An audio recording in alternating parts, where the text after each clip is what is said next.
প্রিয় ছাত্রছাত্রী, আসসালামু আলাইকুম। আশা করি আল্লাহর রহমতে তোমরা সবাই ভালো আছো। আমিও আল্লাহর রহমতে এবং তোমাদের দোয়ায় আলহামদুলিল্লাহ ভালো আছি। তোমরা আমাকে জানাবা আমার ভিডিও এবং অডিও দুটাই ক্লিয়ার কিনা, এটা একটু জানাও।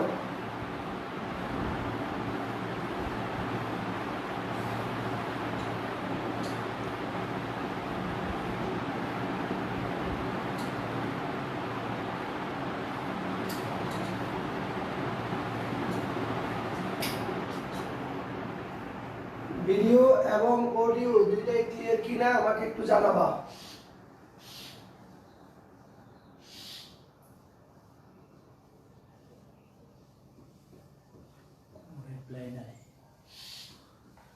তোমরা একটু কমেন্টে লিখে জানাবা ভিডিও এবং অডিও দুইটা ক্লিয়ার কিনা।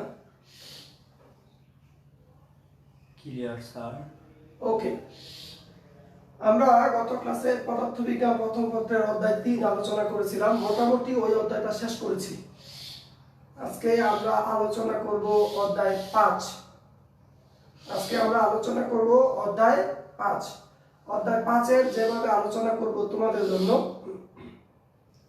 সেটা হচ্ছে একেবারে ডিটেইলস বলবো না, কারণ তোমাদের অধ্যায় 5 ডিটেইলস পড়ানো হয়েছিল। অধ্যায় 5 তোমাদেরকে পড়ানো হয়েছিল। আমি সমীকরণগুলো ধরে অঙ্ক কিভাবে থাকতে পারে সেই বিষয়গুলো আলোচনা করতে চাই। সমীকরণগুলো ধরে অঙ্ক কিভাবে করতে হবে বা সৃজনশীল কিভাবে সমাধান করতে হবে সেই বিষয়গুলো আমরা আলোচনা করতে চাই। তাহলে সেই বিষয়গুলো যদি আমরা আলোচনা করতে চাই, তাহলে বেসিক কথাগুলো কতগুলো কথা আছে সেই কথাগুলো আগে বলে নেই, তারপরে আমরা সৃজনশীলের দিকে যাব। অধ্যায় 5 হলো কাজ, শক্তি ও ক্ষমতা।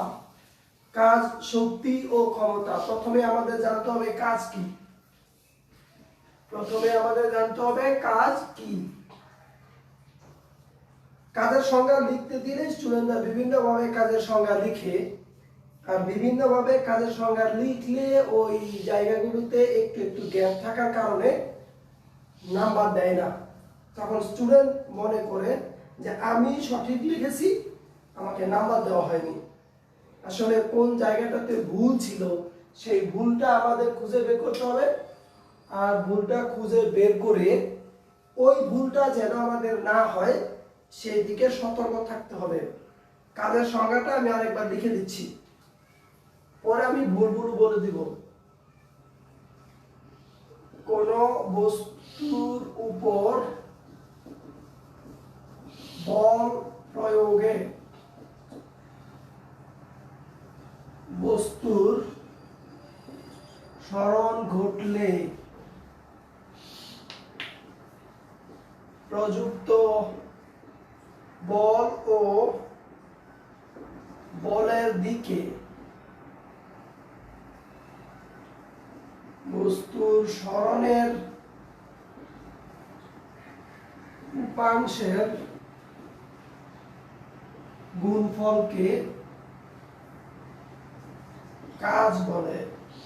যে ভুলগুলো তোমরা করবা সেই ভুলগুলো আমি আলোচনা করব। এর আগে আমি কাজের ডেফিনেশনটা ঠিক মতো দিয়ে নেই, তারপরে তোমাদের ভুলগুলো আলোচনা করতেছি। কোন বস্তুর উপর বল প্রয়োগে বস্তুর সরণ ঘটলে প্রযুক্ত বল ও বলের দিকে বস্তুর সরণের উপাংশের গুণফলকে কাজ বলে। যদি আমি একটি চিত্র আঁকি, এমন একটি বস্তুর উপরে আমি বল প্রয়োগ করলাম F, তাহলে বলের দিক হলো বরাবর ডান দিকে, বস্তুটি সরে গেল বলের দিকের সাথে থিটা কোণে, বলের দিকের সাথে থিটা কোণে S সরণ ঘটালো। তখন কাজের মান কত হবে সেটা আমরা দেখতে চাই। এখানে বল প্রয়োগ করেছি আমরা F। বল প্রয়োগ করার ফলে বস্তুটি বলের দিকে সরলো না, বলের দিকের সাথে থিটা কোণে S সরণ ঘটালো বলের দিকের সাথে থিটা কোণে। তাহলে কাজের সংজ্ঞার মধ্যে দেখো তো আমরা কি লিখছি। কাজের সংজ্ঞা হলো প্রযুক্ত বল, এই যে প্রযুক্ত বল ও বলের দিকে বস্তুর সরণের যে উপাংশ, উপাংশ নিয়ে আমি অনেক কথা বলেছিলাম। উপাংশ মানে হচ্ছে উপ অংশ, মানে একটি অংশ, যেমন জেলা, পরে হলো উপজেলা, জেলার ভিতরের একটি অংশ হচ্ছে উপজেলা। তাহলে উপাংশ মানে হচ্ছে উপ অংশ। কার উপ অংশ? এখানে যে সরণ ছিল তার একটি উপ অংশ। কোন বরাবর? যেদিকে বল প্রয়োগ করা হলো সেই বরাবর। সেই বরাবর উপাংশ যদি আমরা বের করতে চাই, তাহলে এখান থেকে বলের দিকের উপর, অর্থাৎ যদি আমি এটাকে এক্স অক্ষ বলি, এক্স অক্ষের উপর একটি লম্ব টানতে হবে।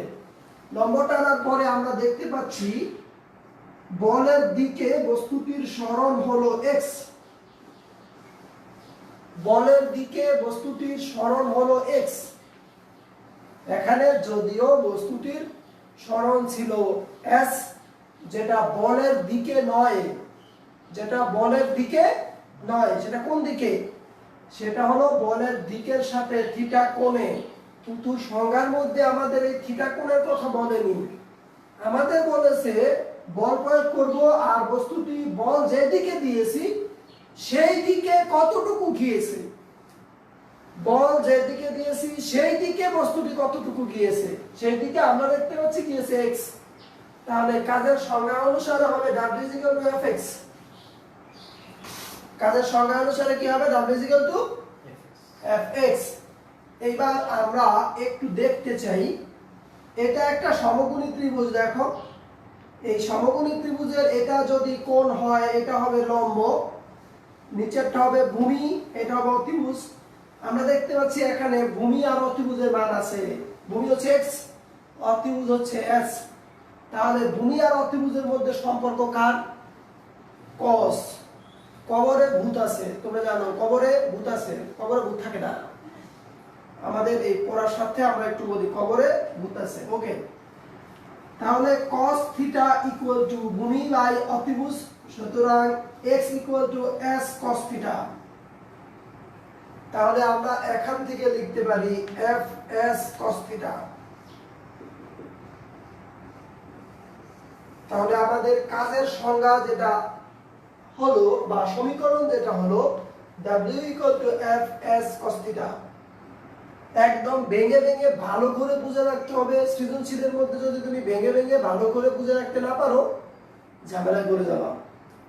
আর ঝামেলায় পড়ে গেলে কি হবে তোমরা জানোই।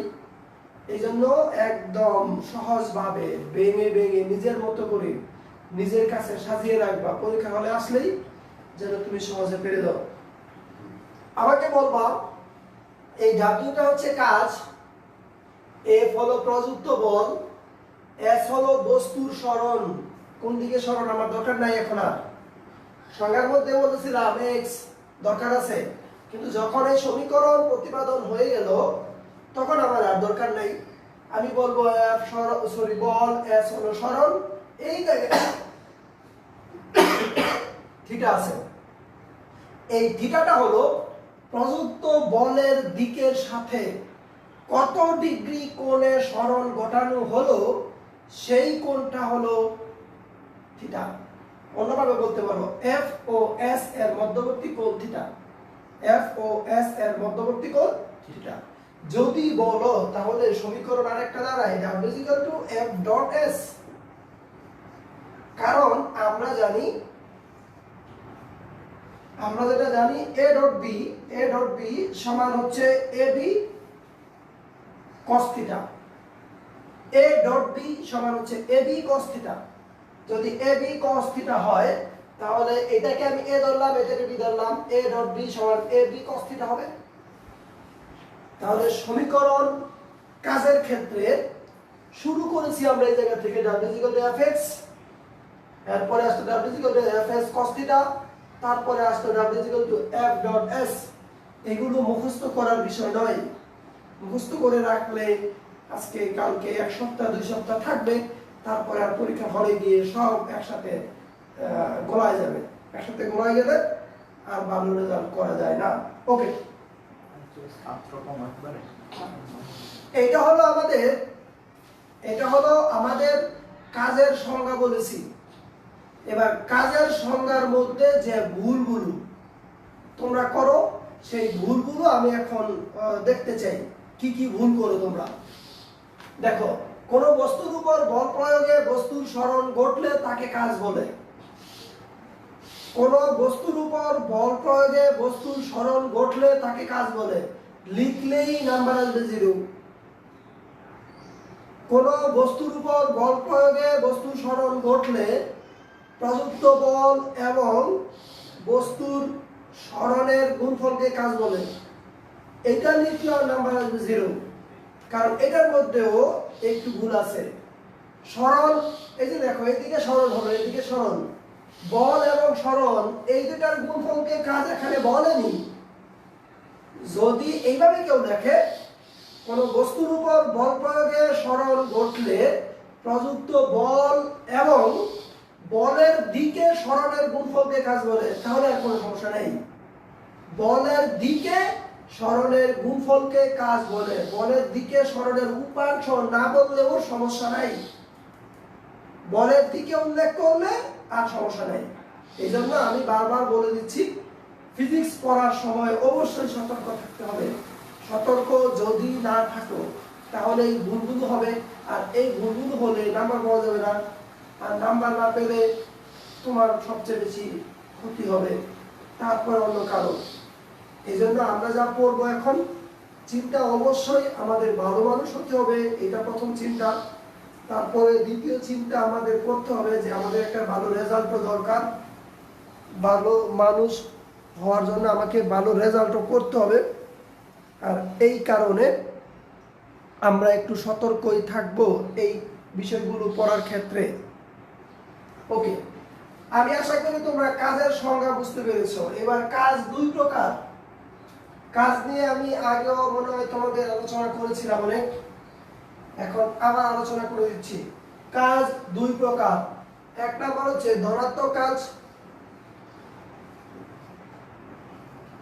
আর দুই নাম্বার হচ্ছে ঋণাত্মক কাজ। ঋণাত্মক কাজ, এক নাম্বার হলো ধনাত্মক কাজ, দুই নাম্বার হলো ঋণাত্মক কাজ। এবার ধনাত্মক কাজ আর ঋণাত্মক কাজের সংজ্ঞা অনেকেই জানে, ধনাত্মক কাজ আর ঋণাত্মক কাজের সংজ্ঞা অনেকেই জানে, কিন্তু ওই জায়গাটা তো ভুল যেটা আছে সেটা ধরিয়ে দেওয়ার চেষ্টা করবো আমি, কারণ এই বিষয়গুলো তোমরা যেহেতু জানো, জাস্ট কোন জায়গাটাতে ভুল হয় সেই বিষয়গুলো ধরিয়ে আমি অঙ্ক করা শুরু করবো। এই জায়গায় তোমরা ভুল করো, আমি যদি বলি একটি বস্তুকে টেবিলের উপরে উঠানো হলো, একটি বস্তুকে ফ্লোর থেকে টেবিলের উপর উঠানো হলো, তোমরা বলবা এটা ঋণাত্মক কাজ। আর একটি বস্তুকে উপর থেকে নিচে ছেড়ে দেওয়া হলো, তখন তোমরা এটাকে বলবা ধনাত্মক কাজ। শুধু একটি বস্তুকে ফ্লোর থেকে টেবিলের উপর উঠানো হলো, এতটুকু বললেই তুমি ধনাত্মক আর ঋণাত্মক সিদ্ধান্ত দিতে পারো না। তোমাকে বলতে হবে একদম ক্লিয়ার, আসলে এই কাজটা কার সাপেক্ষে বলতেছি, ভালো করে বুঝে শুনে বলবা। ধনাত্মক কাজের সংজ্ঞা আমি দিয়ে নিচ্ছি, তারপরে ঋণাত্মক কাজের সংজ্ঞা, তারপরে এই উদাহরণটা ব্যাখ্যা দিব। আমি উদাহরণটা আরেকবার বলে নেই যাতে করে তোমাদের মাথায় থাকে। একটি বস্তুকে টেবিলের উপরে উঠানো হলো, এখানে কোন ধরনের কাজ হলো, ধনাত্মক নাকি ঋণাত্মক? তোমরা বলে দিবা এটা হলো ঋণাত্মক কাজ। একটি বস্তুকে টেবিলের উপর থেকে ছেড়ে দেওয়া হলো, এখানে কোন ধরনের কাজ হলো, ধনাত্মক নাকি ঋণাত্মক? তোমরা বলে দিবা ধনাত্মক কাজ। এতটুকুর মধ্যে সিদ্ধান্ত দেওয়া যায় না এটা কি ধনাত্মক কাজ নাকি ঋণাত্মক কাজ। ধনাত্মক কাজ কাকে বলে সেটা আগে আমরা জানি। কোন বস্তুর উপর বল প্রয়োগে যদি বস্তুর সরণ বলের দিকে ঘটে, কোন বস্তুর উপর বল প্রয়োগে যদি বস্তুর সরণ বলের দিকে ঘটে, তাহলে তাকে বলা হবে ধনাত্মক কাজ। আর যদি বস্তুর সরণ বলের বিপরীত দিকে ঘটে, তাহলে তাকে বলা হবে ঋণাত্মক কাজ। এবার একটি বস্তুকে ফ্লোর থেকে আমি টেবিলের উপরে উঠালাম, মেঝে থেকে টেবিলের উপরে উঠালাম, এখানে কোন বল সেটা আমি বলিনি। যদি আমি বলের কথা উল্লেখ না করি তাহলে তুমি ধনাত্মক কাজ বা ঋণাত্মক কাজ বলতে পারো না। তাহলে কিভাবে বলবেন স্যার, একটু ক্লিয়ার করে দেন। হ্যাঁ, আমি ক্লিয়ার করে দিচ্ছি। একটি বস্তুকে টেবিলের উপরে উঠানো হলো অভিকর্ষ বলের সাপেক্ষে। এখানে কাজ ধনাত্মক নাকি ঋণাত্মক? আমরা জানি অভিকর্ষ বল সব সময় নিচের দিকে কাজ করে, আর বস্তুটিকে উঠানো হলো উপরের দিকে। তাহলে অভিকর্ষ বলের সাপেক্ষে এটা হলো ঋণাত্মক কাজ। কিন্তু আমি যদি বলে দেই প্রযুক্ত বলের সাপেক্ষে, এখানে কোন ধরনের কাজ হলো বলো? প্রযুক্ত বল বলতে আমি যে বলটা দিয়েছি, আমি বলটা দিয়েছি উপরের দিকে, বস্তুটির সরণ ঘটলো উপরের দিকে। আমি বল দিয়েছি উপরের দিকে, বস্তুটির সরণ ঘটলো উপরের দিকে। তাহলে এই জায়গায় হবে ধনাত্মক কাজ যদি বলা হয় প্রযুক্ত বলের সাপেক্ষে, কারণ বল যেদিকে দিয়েছি সরণ ঘটছে সেই দিকে। তো এটার মধ্যে বলটা আসলে কোন বল, প্রযুক্ত বল নাকি অভিকর্ষ বল নাকি অন্য কোনো বল, সেই বলগুলোকে আগে নির্দিষ্ট করতে হবে। বলগুলোকে আগে নির্দিষ্ট করার পরে আমি সংজ্ঞা দেখব। বল যেদিকে দেওয়া হয় বস্তুর সরণ যদি সেই দিকে ঘটে তাহলে ধনাত্মক কাজ, আর যদি তার বিপরীত দিকে ঘটে তাহলে হবে ঋণাত্মক কাজ। এই জায়গায় ধনাত্মক কাজ আর ঋণাত্মক কাজের একটা শর্ত আছে, সেই শর্ত পরীক্ষা আসতে পারে, আর সেই শর্তটা আমাদের ভালো করে বুঝে রাখা উচিত। খেয়াল করে দেখো, আমি এখানে বল দিয়েছি ডান দিকে, এখানে বল দিয়েছি কোন দিকে? ডান দিকে। ধরে নিলাম বস্তুটি এইভাবে সরে গেল, এখানে থিটার মান হচ্ছে 30 ডিগ্রি। ধরে নিলাম থিটার মান কয় ডিগ্রি? 30 ডিগ্রি। তাহলে আমাদের W Fs cos থিটা, আমরা জানি W Fs cos থিটা। দেখি কি হয়। Fs cos 30 ডিগ্রি, cos 30 ডিগ্রির মান কত? √3/2। যদি cos 30 ডিগ্রি মান √3/2 হয় তাহলে √3 Fs/2। যখন থিটার মান যখন 30 ডিগ্রি, থিটার মান যখন 30 ডিগ্রি তখন W হয় √3 Fs/2। যদি এটা হয়, এটা হচ্ছে একটা ধনাত্মক মান, তাহলে আমরা সমীকরণ থেকে দেখতে পাচ্ছি এই কাজ হবে ধনাত্মক কাজ। এই কাজ হবে কোন কাজ? ধনাত্মক কাজ।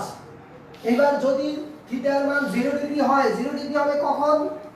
যখন বল যেদিকে দিয়েছি বস্তু যদি সেই দিকে যায়, বল যেদিকে দিয়েছি বস্তু যদি সেই একই দিকে যায় তাহলে হবে ধনাত্মক কাজ। একই দিকে যায় তাহলে থিটার মান হবে 0 ডিগ্রি, আর থিটার মান 0 ডিগ্রি হবে তখন W1 হবে Fs cos 0 ডিগ্রি মান হচ্ছে 1। এই জায়গায় থিটা ইকুয়াল টু 0 ডিগ্রি। এবার W3 ইকুয়াল টু 0 যখন theta is equal two 90 degree. 90 degree কখন হবে? বল দিয়েছি ডান দিকে,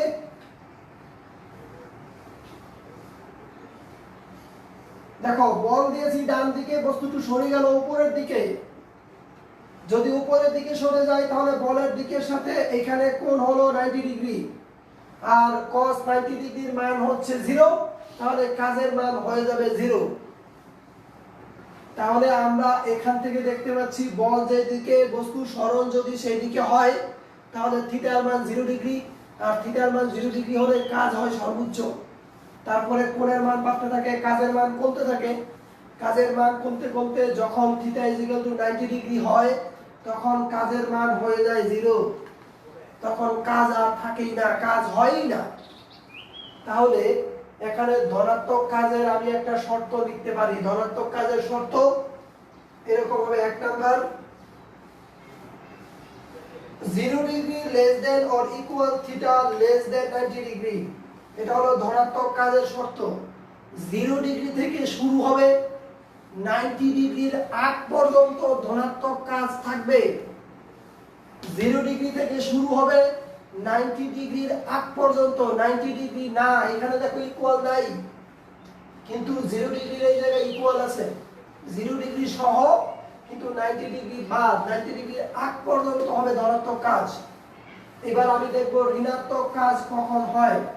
বল দিলাম ডান দিকে, বস্তুটি সরে গেল এদিকে, ধরে নিলাম এখানে থিটার মান 120 ডিগ্রি, থিটার মান 120 ডিগ্রি ধরে নিলাম। তাহলে W4 equal to Fs cos 120 degree. cos 120 degree মান হচ্ছে -হাফ। যদি -হাফ হয় তাহলে এটা হবে -Fs/2। এখানে দেখো 90 ডিগ্রির পর থেকে সমীকরণ বলে দিচ্ছে কাজ হয়ে যাবে ঋণাত্মক। 90 ডিগ্রির পর থেকে সমীকরণ বলে দিচ্ছে, আমাদের আর তোমার বলার দরকার নাই। পরে ফিজিক্স কি বলে সেটাও আমি বলে দিব। সমীকরণ বলে দিচ্ছে এখানে কাজ হবে ঋণাত্মক। থিটার মান 120 ডিগ্রি বসালে কাজের মান দেখো এখানে ঋণাত্মক চলে আসছে। এইবার যদি 150 ডিগ্রি হয় তাহলে ঋণাত্মক হবে, যদি 180 ডিগ্রি হয় তাহলে W5 ইকুয়াল টু হয়ে যাবে Fs cos 180 ডিগ্রি সমান হবে -Fs, অর্থাৎ ঋণাত্মক কাজের মান হয়ে যাবে সর্বোচ্চ। ঋণাত্মক কাজের মান কত হয়ে যাবে? সর্বোচ্চ। তাহলে 90 ডিগ্রির পর থেকে শুরু করে 180 ডিগ্রি পর্যন্ত হয় ঋণাত্মক কাজ। তাহলে কিভাবে লিখবো 2 নাম্বার শর্তটা?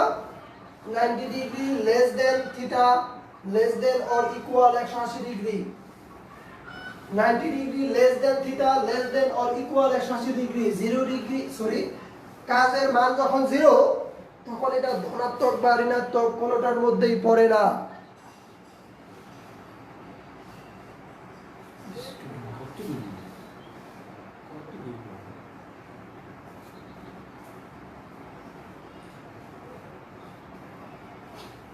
তাহলে আমরা দুইটা শর্ত বের করলাম, একটা হলো ধনাত্মক কাজের শর্ত 0 degree less than or equal theta less than 90 degree, আর একটা হলো 90 degree less than theta less than or equal 180 degree. এই দুইটা শর্ত আমাদের মনে রাখতে হবে। এইবার একটু ফিজিক্স দেখি কিভাবে এটা ধনাত্মক কাজ হলো আর এই পাশে কিভাবে ঋণাত্মক কাজ হলো। দেখো সহজ বিষয়, যদি এই দিকে যায় তাহলে সরণের উপাংশটা দেখো ধনাত্মক দিকে হয়, অর্থাৎ বল যে দিকে দিয়েছি সেই দিকেই সরণ ঘটেছে। সম্পূর্ণ সরণ না, সরণের উপাংশটা বলের দিকে।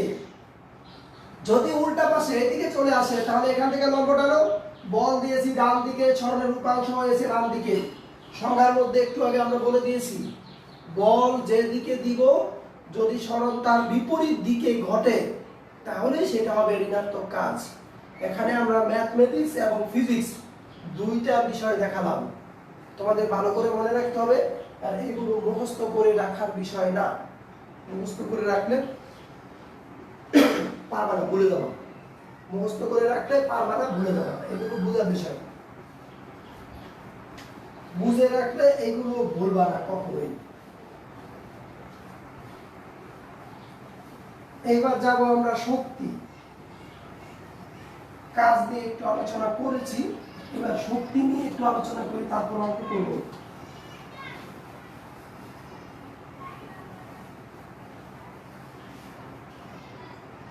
শক্তি কাকে বলে? কাজ করার সামর্থ্যকে শক্তি বলে, তোমরা সবাই জানো। কাজ করার সামর্থ্যকে শক্তি বলে, আমরা সবাই এটা জানি। এবার শক্তি বিভিন্ন রূপে থাকতে পারে, শক্তি বিভিন্ন রূপে থাকতে পারে। আমরা শক্তির সংরক্ষণশীলতা নীতি পড়েছি। শক্তির সংরক্ষণশীলতা নীতির মধ্যে যেটা বলা হয় শক্তির সৃষ্টিও নাই, মানে শক্তির ধ্বংসও নেই। অর্থাৎ শক্তিকে তুমি একদম বেরিশ করে দিতে পারবে না, আবার শক্তি নতুন করে উৎপাদনও করতে পারবে না। দুইটার একটাও সম্ভব না। কেবলমাত্র এক শক্তি আরেকটা রূপে রূপান্তরিত হয় মাত্র। মহাবিশ্বের শুরুতে, মহাবিশ্বের সৃষ্টির শুরুতে মোট শক্তির পরিমাণ যা ছিল এখনো পর্যন্ত সেই শক্তির পরিমাণ একই আছে। এটাই হচ্ছে বিজ্ঞানীদের ধারণা, আমরা এখনো পর্যন্ত তাই জানি।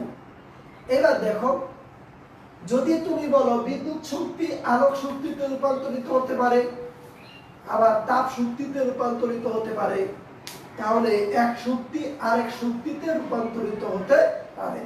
আমরা যদি রোদে গিয়ে দাঁড়াই, আমাদের শরীরে দেখবা এক ধরনের তাপ উৎপন্ন হয়। এটা কোথা থেকে হয়? এটা হচ্ছে আলোক শক্তি থেকে তাপ শক্তি আমরা পাই। আলোক শক্তি থেকে তাপ শক্তি উৎপন্ন হয়। যাই হোক, বিভিন্ন প্রকার শক্তি আছে, তাপ শক্তি, আলোক শক্তি, রাসায়নিক শক্তি, বিদ্যুৎ শক্তি, চুম্বক শক্তি, সৌরশক্তি, আরো বিভিন্ন প্রকার শক্তি আছে। এর মধ্যে একটা শক্তি আমরা এখন জানবো, সেটা হচ্ছে যান্ত্রিক শক্তি। সেটা হলো যান্ত্রিক শক্তি। যান্ত্রিক শক্তির সংজ্ঞাটা হচ্ছে এমন যে শক্তির এক জায়গা থেকে আরেক জায়গায় স্থানান্তরের জন্য মাধ্যমের প্রয়োজন হয়, তাকে বলা হয় যান্ত্রিক শক্তি। তো যান্ত্রিক শক্তিকে দুই ভাগে ভাগ করা হয়, একটা হচ্ছে বিভব শক্তি আর অন্যটি হচ্ছে গতি শক্তি। এক নাম্বার হচ্ছে বিভব শক্তি আর দুই নাম্বার হচ্ছে গতি শক্তি। তো বিভব শক্তির সমীকরণ তোমরা জানো, ইপি ইকুয়াল টু mgh, আর গতি শক্তির সমীকরণ EK is equal to half mv square. বিভব শক্তি বলো, গতি শক্তি বলো, বা যেই শক্তি বলো না কেন, সবই কাজ। কাজই শক্তি, শক্তি কাজ। মাথায় রাখতে হবে, কাজই শক্তি, শক্তি কাজ। যেখানে তুমি কাজ পাবা সেটাকে শক্তি হিসেবে ব্যবহার করতে পারো, আবার যেখানে তুমি শক্তি পাবা সেটাকে কাজ হিসেবে ব্যবহার করতে পারো। যেটা আমাদের বোঝার বিষয় সেটা হচ্ছে কাজই শক্তি, শক্তি কাজ। ওকে, তাহলে বিভব শক্তি EP mgh আর গতি শক্তি K হাফ mv স্কয়ার। এই দুইটা সমীকরণ আমরা জানি। প্রতিপাদন কিভাবে করা হয় সেটাও আমরা জানি, আমরা যেহেতু আগের ক্লাসগুলো করেছিলাম। আমরা এই দুইটা সমীকরণের ব্যবহার একটু দেখি।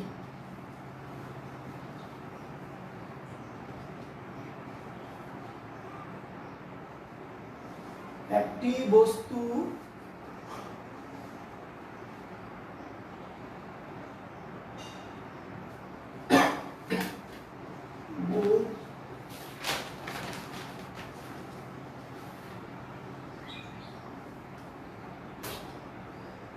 একটি বস্তু 500 মিটার উঁচু হতে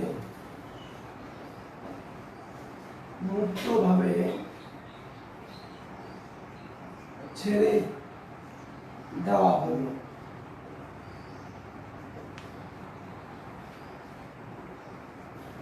ভূপৃষ্ঠ হতে কত উচ্চতায় এর গতিশক্তি, ভূপৃষ্ঠ হতে কত উচ্চতায় এর গতিশক্তি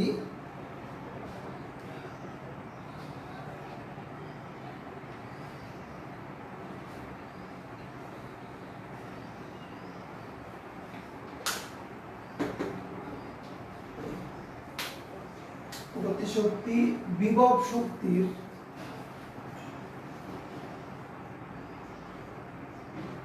টু-থার্ড অংশ হবে।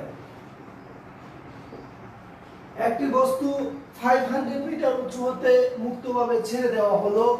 ভূপৃষ্ঠ হতে কত উচ্চতায় এর গতিশক্তি বিভব শক্তির হবে।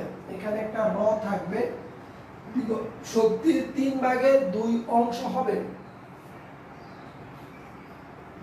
এই অঙ্কটা অনেকেই পারি,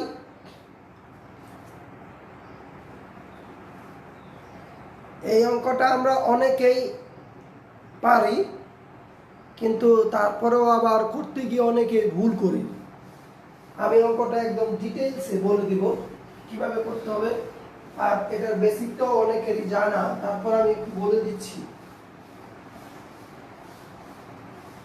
এটা হলো ভূপৃষ্ঠ ধরে নিলাম, আর এখানে 500 মিটার উঁচুতে একটি বস্তু আছে।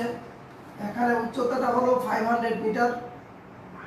500 মিটার, এটাকে আমরা এইচ ধরলাম। 500 মিটার উঁচুতে যখন বস্তুটি থাকবে, সেই অবস্থানে বস্তুর বেগের মান হলো 0, সেই অবস্থানে বস্তুর বেগের মান হলো 0। আর এই জায়গায় যদি বেগের মান 0 হয় তাহলে গতি শক্তি হবে 0, গতি শক্তি হবে 0। আর যেহেতু ভূমি থেকে এটা একটি নির্দিষ্ট উচ্চতায় আছে, তাহলে এই উচ্চতার জন্য তার মধ্যে সম্পূর্ণ শক্তিটাই হবে বিভব শক্তি, সম্পূর্ণ শক্তিটাই হবে বিভব শক্তি। যখনই বস্তুটিকে তুমি মুক্তভাবে ছেড়ে দিবা, নিচের দিকে নামতে থাকবে, তার বেগ আস্তে আস্তে বাড়তে থাকবে, তার গতি শক্তি বাড়তে থাকবে। আর ভূমি থেকে তার উচ্চতা আস্তে আস্তে কমতে থাকবে, আর আস্তে আস্তে যদি কমতে থাকে তাহলে তার বিভব শক্তি কমতে থাকবে। যখন বস্তুটি একেবারে ভূপৃষ্ঠে স্পর্শ করার মুহূর্ত আসবে, অর্থাৎ ভূপৃষ্ঠে স্পর্শ করার পূর্ব মুহূর্তে বস্তুটির সম্পূর্ণ শক্তি হয়ে যাবে গতি শক্তি, আর ভূমি স্পর্শ করার পূর্ব মুহূর্তে তার উচ্চতা যেহেতু 0, আর সেই জায়গায় বিভব শক্তি হবে 0। তাহলে আমরা যে কথাটা বুঝলাম এখন, এই জায়গায় বিভব শক্তি সর্বোচ্চ, গতি শক্তি 0, আর ভূমি স্পর্শ করার মুহূর্তে গতি শক্তি সর্বোচ্চ, বিভব শক্তি 0। তাহলে মাঝামাঝি এমন একটা অবস্থান আছে যেই অবস্থান এই শর্তটা পূরণ করবে, যে অবস্থান এই শর্তটিকে কি করবে, পূর্ণ করবে। তাহলে মাঝামাঝি আমি যে কোনো জায়গায় একটা চিত্র এঁকে নেই। ধরে নিলাম এখান থেকে ভূপৃষ্ঠের উচ্চতা বা দূরত্ব হচ্ছে x, ভূপৃষ্ঠ থেকে বস্তুর উচ্চতা বা দূরত্ব হচ্ছে x। তাহলে তোমরা আমাকে বলো এখান থেকে এই পর্যন্ত কত হবে? এটা হবে h - x। এখানে যদি হয় x, তাহলে উপরের অংশটা হবে h - x, সম্পূর্ণটা থেকে x টা বাদ যাবে। ওকে, এইবার এই বিন্দুতে, এটাকে যদি আমি একটা বিন্দু বলি, মনে করো এ বিন্দু ধরলাম, এ বিন্দুতে আমাদের দুইটা জিনিস বের করতে হবে। এক নাম্বার হচ্ছে বিভব শক্তি, দুই নাম্বার হচ্ছে গতি শক্তি। তাহলে আমি প্রথমে লিখব, এটা তোমাদের এখন লেখার দরকার নাই, পরে যতটুকু বলবো লিখতে ততটুকু লিখবা। আর ভিডিওটা যেহেতু তোমাদের গ্রুপে থাকবে, পরেও দেখতে পারবা, সমস্যা নেই। এখানে লিখব, আমরা জানি বিভব শক্তি EP = mgx। আমরা এটা জানি না, তুমি বলবা, কারণ একটু আগে স্যার আপনি বলেছেন mgh, আর এখন বলতেছেন mgx, এটা তো আমরা জানি না। হ্যাঁ, এই চিত্রের দিকে তাকাও। আমি প্রথমে একটা লাইন লিখতে পারতাম, ভূপৃষ্ঠ থেকে x উচ্চতায়, এই শর্ত পূরণ করবে, লিখতে পারতাম। এটা লাস্টে লিখবো, একদম শেষে গিয়ে ফিনিশিংটা টানবই পাবে, যাতে করে অঙ্কটা সুন্দর হয়। ওকে, ভূপৃষ্ঠ থেকে যদি বস্তুটি x উচ্চতায় থাকে তাহলে তার বিভব শক্তি হবে mgx, এটাতে কারো কোনো ডাউট নাই। ওকে, এবার লিখব গতি শক্তি। গতি শক্তি EK = mgh - x। হ্যাঁ, এটা কিভাবে আসলো স্যার, এটা একটু দেখান। সেটা দেখানোর জন্য তোমাদের বলছি, আমি লিখবো, তোমাদের লেখার দরকার নাই। এই জায়গায় যদি আমি h - x লিখি, তাহলে আমি লিখলাম এই জায়গায় EK = ½ mv²। এই বিন্দুতে তার বেগ থাকবে, আর বেগের জন্য তার গতি শক্তি থাকবে। তাহলে আমরা লিখবো EK = ½ mv²। এই সূত্রটা আমরা জানি সবাই। হ্যাঁ, এই সূত্রটাকে আরো একটু নির্দিষ্ট করে বলতে হবে। EK হলো গতি শক্তি, m হলো বস্তুর ভর, আর v হলো a অবস্থানে, v হলো a অবস্থানে বস্তুর বেগ। তাহলে a অবস্থানে বস্তুর বেগ কত? v। আমাকে v এর মান আগে বের করতে হবে। তাহলে চিত্রের দিকে আবার একটু তাকাই। আমরা শুরুতে বলে দিয়েছি যে এই জায়গায় বেগের মান হলো 0, তার মানে আদি বেগ 0, আর এই জায়গায় হলো শেষ বেগ v। আর এখান থেকে বস্তুটি কতটা নিচে নেমেছে h - x, এখান থেকে বস্তুটি কতটা নিচে নেমেছে h - x। যদি হয় তাহলে সূত্রটা লিখি আমি, 2m, মনে করো থার্ড ব্র্যাকেট দিয়ে লিখলাম v² = লেখা যায় v not square plus 2g h minus x। সূত্রটা কি আমরা সবাই জানি, v square is equal two v not square plus 2gh অথবা 2as, তুমি যাই বলো না কেন, এখানে s বা h অথবা x যাই বলো, সেটা হবে বস্তুটি কতটা দূরত্ব অতিক্রম করেছে। তাহলে দেখো এখান থেকে যখন a বিন্দুতে আসলো তখন সে দূরত্ব অতিক্রম করেছে h মাইনাস x, দূরত্ব অতিক্রম করেছে h মাইনাস x। যদি h মাইনাস x করে তাহলে v not square plus 2g h minus x দেখা যায়। এইবার এখানে লিখবো হাফ m, এই অংশটা হলো 0 তোমরা স্বীকার করেছো, into 2g h minus x, 2 কাটা দিলে mg h মাইনাস x। এই প্রতিবেদনটা আমাদের অঙ্ক করার ক্ষেত্রে দেখানোর দরকার নাই, সরাসরি আমরা লিখে দিব গতিশক্তি E = mg h minus x। যখন তুমি এই চিত্রটা আঁকতে পারবা, যখন তুমি এই চিত্রটা আঁকতে পারবা, এই প্রতিবেদন করার দরকার নাই। ভূমি থেকে যত উঁচুতে আছে সেটাকে x ধরবা, তখন হবে E = mg x আর বাকিটা হবে h মাইনাস x, খুব স্বাভাবিক ঘটনা। আর তখন এই জায়গায় দিবা mg h মাইনাস x। ওকে, এইবার যাব শর্তে। শর্তটাই হচ্ছে আসল, এতটুকু আমরা সবাই পারবো ইনশাআল্লাহ। ওকে, এবার শর্ত মতে ek equal to ep, right? ek equal to ep হবে না, শর্তটা একটু ভালো করে পড়ি আমরা। ভূপৃষ্ঠ হতে কত উচ্চতায় এর গতি শক্তি বিভব শক্তির 3/2 অংশ হবে। এই শর্তটা লিখতে গিয়ে ছাত্রছাত্রীদের অনেক সমস্যা হয়, বারবারই ভুল করে, কোন পাশে কিভাবে গুণ করবে সেটা লিখতে গিয়ে ভুল করে।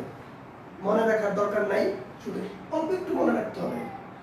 যার পরে র থাকবে, যার পরে র থাকবে তার সাথে গুণ হবে, যার পরে র থাকবে তার সাথে গুণ হবে। কত গুণ হবে? 3/2 অংশ, 3/5 অংশ, 2 গুণ, 5 গুণ, 10 গুণ, যাই বলুক না কেন, যার পরে র থাকবে বা এর থাকবে, র বা এর, আমি লিখে দিচ্ছি র বা এর থাকবে, তার সাথে গুণ হবে। তাহলে আর কোনো ঝামেলা হবে না। এবার তোমরা আমাকে বলো, কার পরে র আছে, গতিশক্তি নাকি বিভব শক্তি? বিভব শক্তি। তাহলে বিভব শক্তির সাথে আমি গুণ করব 3/2। যদি গতি শক্তির বলতো, যদি গতি শক্তির পরে র থাকতো তাহলে আমরা গতি শক্তির ওই জায়গাটাতে গুণ করতাম। সহজ হিসাব, যার পরে র থাকবে, যার পরে র থাকবে তার সাথে গুণ করবা। ওকে, এইবার মানগুলো বসিয়ে দেই। mg h minus x equal two 2/3 mg x। mg mg কাটা, এই জায়গায় হলো h minus x equal two 2/3x। একটু গুণ করো, 3h minus 3x equal to 2x। এই জায়গায় লেখা যায় 5x ইকুয়াল টু 3h বা x equal to 3h/5। 3 into h এর মান 500 divided by 5 equal to 300 metre. দেখো ক্যালকুলেশনটা ঠিক আছে কিনা। এটার সাথে দেখো এটা গুণ করলাম, 3h minus 3x equal to, এখানে হবে 2x, এটা ডান পাশে নিয়ে গেলে 5x ইকুয়াল টু হয়ে যাবে 3h। তাহলে x is equal to 3h divided by 5। h এর মান আমরা এখানে দেখতে পাচ্ছি 500, বসিয়ে দিলাম, x ইজ ইকুয়াল টু 300। এবার লাস্ট লাইন কি লিখবা? ভূপৃষ্ঠ হতে 300 মিটার উচ্চতায় এর বা বস্তুর লিখবা তোমরা, বস্তুর গতি শক্তি বিভব শক্তির 3/2 অংশ হবে। লাস্ট যেভাবে প্রশ্ন করব উত্তর সেভাবে দিবা, মুখস্থ করার কিছু নাই। এখানে বলছে ভূপৃষ্ঠ হতে কত উচ্চতায়, শুধু কত এই জায়গায় লিখে দিবা, 300 মিটার উচ্চতায় বস্তুর গতি শক্তি বিভব শক্তির 3/2 অংশ হবে। ওকে, এবার একটা এইচডব্লিউ দিব আমরা, তোমরা এইচডব্লিউটা করবা।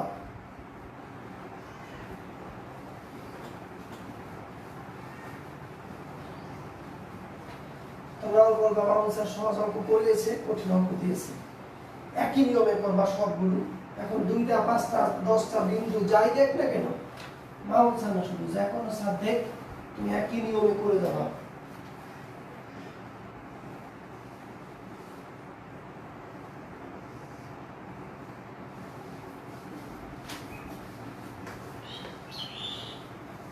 এখান থেকে এই পর্যন্ত 600 মিটার।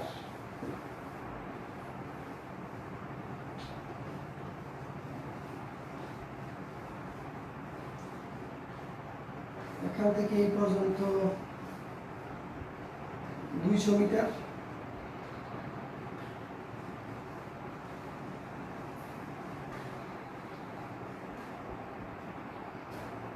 আর এখান থেকে এই পর্যন্ত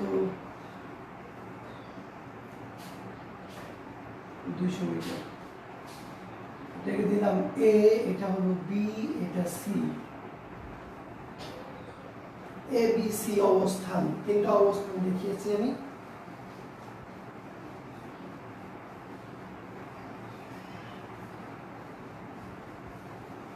প্রশ্ন,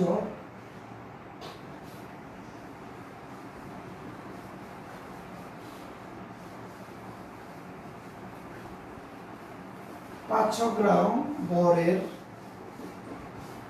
একটি বস্তুকে চিত্রানুযায়ী মুক্তভাবে ছেড়ে দেওয়া হলো।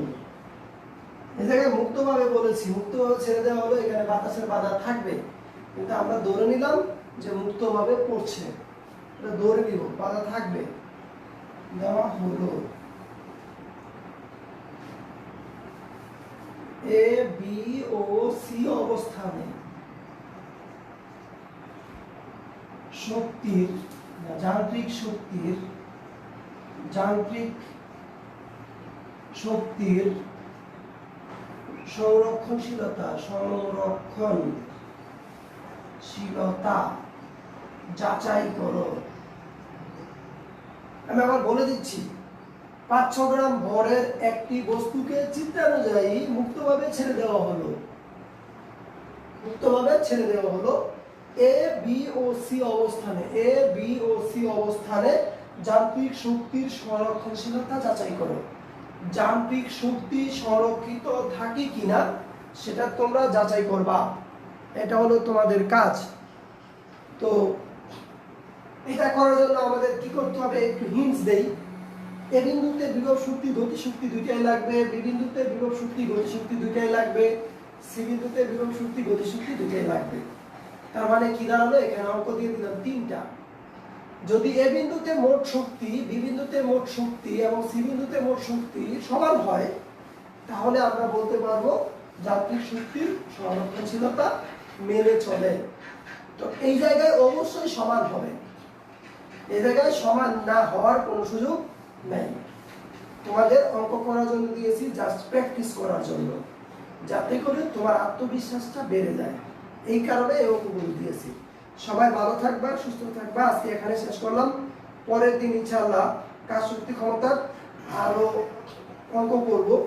কাজ ক্ষমতা দিয়ে বিভিন্ন ধরনের অঙ্ক আছে, তোমরা জানো, সেই অঙ্কগুলো আমরা আগামী ক্লাসে দেখার চেষ্টা করব। সবাই ভালো থাকো, সুস্থ থাকো, সাবধানে থাকো। আল্লাহ হাফেজ।